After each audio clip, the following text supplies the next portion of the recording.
So here we are again, given a new mode that we would all approach with a little bit of caution. Let's see how this park thing really plays out.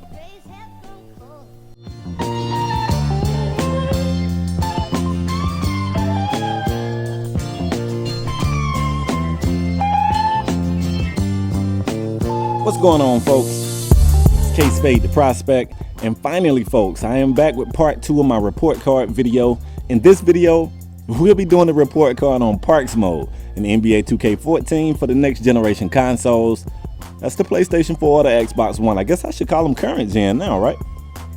All right, folks, if you missed part 1, I'll put a link in the description or the About section, as well as put an annotation up here, but you know, it's 2014. Most of you guys are probably watching on a mobile device and you won't see the annotation anyway. Parks is basically a branch of the crew tree. The guys that know about crew mode, crew was a mode that allowed you to create a name and some jerseys, customize some jerseys, kind of take an NBA team's roster as a base roster, invite some friends, and use your My Players to compete against other My Players online. This mode was introduced in NBA 2K10. It made another appearance in NBA 2K11, only to just never appear again.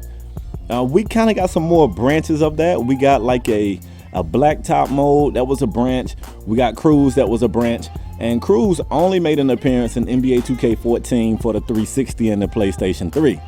So here we are for the next generation consoles. Parks is the branch that we have. The aim of Parks is to allow up to 100 My Players to meet, watch, and play basketball in a simulated park with multiple courts. Those courts would include 2 2v2 courts, 4 3v3 full courts, and 1 center 5v5 full court. Now, it should be noted that the 4 3v3 courts are full courts, but they are obviously smaller courts than the 1 5v5 court. So it's full court, but it's still small. Never in the past have either one of my report card videos been a series. I've always just reviewed a mode and just released it. But for obvious reasons, I couldn't do that here. For one, it's so much to talk about in this mode. And for two, because after I finished part 1, when I was about to release a part 2, I called wind that there would be some patches put out to address some of the issues that we was dealing with in Parks. I felt like it would be fair to 2K Sports to just wait until these patches was put into place to see, you know, what could be fixed and what would be addressed. And the good news is some of those things have been addressed. The bad news is some of those problems still exist. And because of that, we're doing it in 3 different parts. Part 1 was kind of a quick assessment of what I thought about the mode pre-patch. Part 2, which is this here, will be my final assessment post multiple patches, as well as the final grade. And I'm bringing back a part 3. 3 is really going to be like a wish list, but it's basically going to be me saying, if Parks is the direction that 2K wants to stay on going forward, what I feel like should be done to make this mode work. All right. So let's get into what's been done right. Like I said, Parks, their aim is to allow up to 100 My Players, and I've seen it done only once. I never saw it done, but once I joined a friend. Apparently it was already 99 My Players there. I made it 100, and I actually saw the park function with 100 people at the park. Only once, but I saw it. The join friends function that was not working at all when I released part 1 is working now, and from the best that I could tell, it's working all the time. It works 100% of the time. That's working right. The 2v2 courts are always popping. The 3v3 courts are working for the most part, as well as the 5v5. Now, I will admit from time to time, if I see a broken court, it seems like it's the 5v5, but I'm not seeing them to nearly the high rate that I was seeing when I released part 1. Another thing that's done right with this mode is they added reaching files. Now, if you played Cruise on the Xbox 360 or the PlayStation 3, you knew that it was no calls whatsoever. There was one animation that would trigger a reaching file, but that was really, in a weird way, almost like a glitch because files were turned off.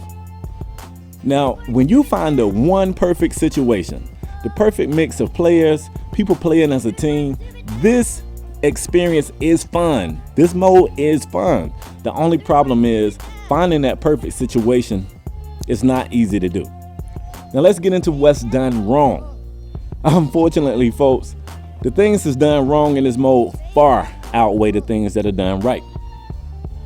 Problem number 1, waiting. And waiting.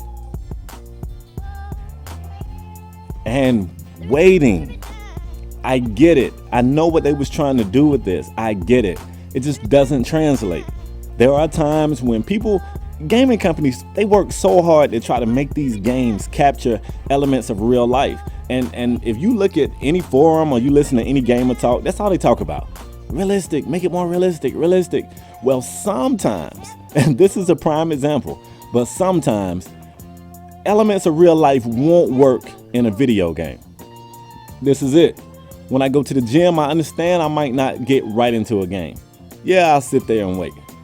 When I'm on a game that doesn't work, adult gamers don't have a lot of free time. I would assume some of the younger gamers won't, especially college students or even high school students. Everybody has different amounts of free time. But for me, when I take my NBA 2K14 disc, insert it into my Xbox One or my PlayStation 4, I want to play. I don't want to spend 20 minutes watching, 25 minutes watching, 30 minutes watching. So waiting is definitely the biggest hurdle I feel like 2K has to overcome in order for this mode to be successful in the future. Another thing that's done wrong, and this for me really should have been number one. If you're playing the 5v5, which is where I want to spend the bulk of my time, the court size is entirely too small. I don't mean, it's not a situation where the score is 10-7 and you go, kind of feels a little small out here. No, you get into the game, you walk out there and the players start to kind of move around and you go, it's too small here. It is way too damn small on that 5v5 court. I know people that won't even play a 5v5 just because of how cluttered the court is. The court size has to be addressed. Has to be. Another thing that they did wrong is going to start off sounding like the same thing I said they did right. And that's foul calls. You're like, wait a minute, Spade, I thought you wanted foul calls. I do. Here's the thing. They still only call reaching fouls. No shooting fouls. No 3 seconds in the lane. And if you're playing the 3v3 full court, there's even no backcourt calls. So what happens is it's almost used as a defensive strategy. It's no punishment. You can't foul out. There are no foul shots. So if you're in a heated game, a very tight game, let's say it's 19-18, the defense could just foul you and stop a break or stop a possible basket. And all you're going to get a chance to do is take it out and reset up. The problem with that is the fouls are almost used to aid the defense. So I would really like to see them they took a step in the right direction. Let's take 2 or 3 more in terms of foul calls. Let's punish some people. I don't care if you got to kick them and let the computer finish as that person. Hell, honestly, in a 5v5, I don't care if you kick them and make them finish 5-on-4. But punish these guys that are just out here reaching and fouling the entire game. Get them out of here. All right. Another thing that's done wrong is there's no real way to communicate with park dwellers. If you're in a game and you're in game chat, you can hear your teammates. Oddly enough, the last time I tried this, I could hear the other team.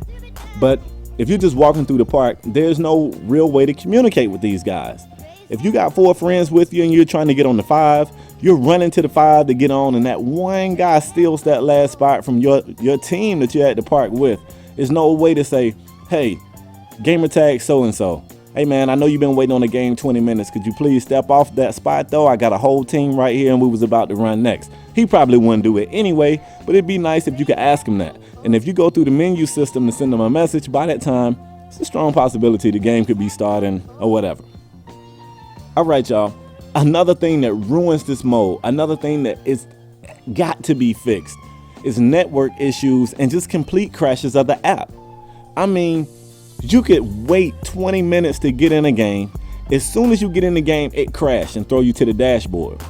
You could get in a game, win a game, go on a brief win streak, and you don't get the pleasure of having your streak ended by a better team or some better players. You get your streak ended by somebody just being kicked out of the game. That happens way too often, and that's even happening after multiple patches. That has got to be fixed. And while I'm speaking on this, let me go ahead and shut up the fanboys. For the people saying that only happens on Xbox One, it doesn't happen on PlayStation 4, wrong. For the people saying that only happens on PlayStation 4, it doesn't happen on the Xbox One, wrong. I have both consoles. I've been testing parks on both consoles, and these network issues and app crashes are rendering that they show their ugly faces in both of these consoles. That's something that has to be fixed. Now, another thing that's done wrong, if you remember back when I spoke on the park's aim, I said the aim was to allow up to 100 My players to meet, watch, and play basketball in a simulated park, right? The only problem is the watching part doesn't always work. If you can actually spectate games, they should play smoothly enough for you to watch them. Sometimes they're lagging and moving super slow. Other times they're like in fast forward. Now for the guys that's in the game, is not doing that, but if I'm gonna spectate the game, I wanna see what the hell is really happening. Sometimes you can't do that. And the last thing I'm gonna say, because folks, really, you can speak on things that are done wrong in this mode, and I can make this a 30-minute video, but to try to hit the big points, the scoreboard is truly in an awkward place. Yes, somebody could say if you're playing on the broadcast camera, then you can see the scoreboard, but it's still at mid-court. So if you're playing in the 5v5, and let's say you're closer to that baseline, or lo and behold in the post, you still can't see the scoreboard. So can we just go back to the old school overlay, drop it as a lower third down where the watermark would normally be? It works for everyone. That way it doesn't punish you for liking one camera as opposed to the other. So folks, to keep this video from being entirely long, it's time to get to the one thing that everybody really wants to hear. Before I give the grade, I do want to say one thing. When 2K had a press release, they invited the Czar, the homie Shakedown 2012, my homie Brian from Bleacher Report, and they allowed those guys to tweet about what they were seeing. This was the first anybody had really heard about next gen, and I was reading their tweets, and they was tweeting about parks modes, and they was like 100 My players and courts. You know, you can just see a bunch of courts and a bunch of guys hooping, and I was trying to envision that, and I was like, yeah, that sounds dope. And I imagine this is what the makers of this mode was thinking when they was making it. It's one of those things that when you envision it in your mind, it works good. When you put it out here, not so well. So I don't want to just completely crap on this mode.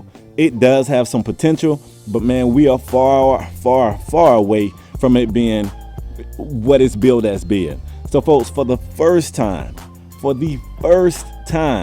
in report card history, I'm giving a mode a failing grade. As of right now, I am giving Parks mode a F.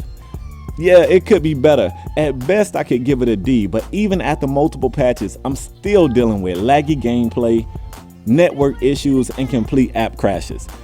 That's on top of the waiting and the other things that you have to deal with in this mode. So folks, I hope you guys enjoyed this review. I'm very, very interested in hearing what you guys got to say and reply to it. And keep in mind, a part 3 is on the way where I'm gonna speak about things that I feel could make this mode better.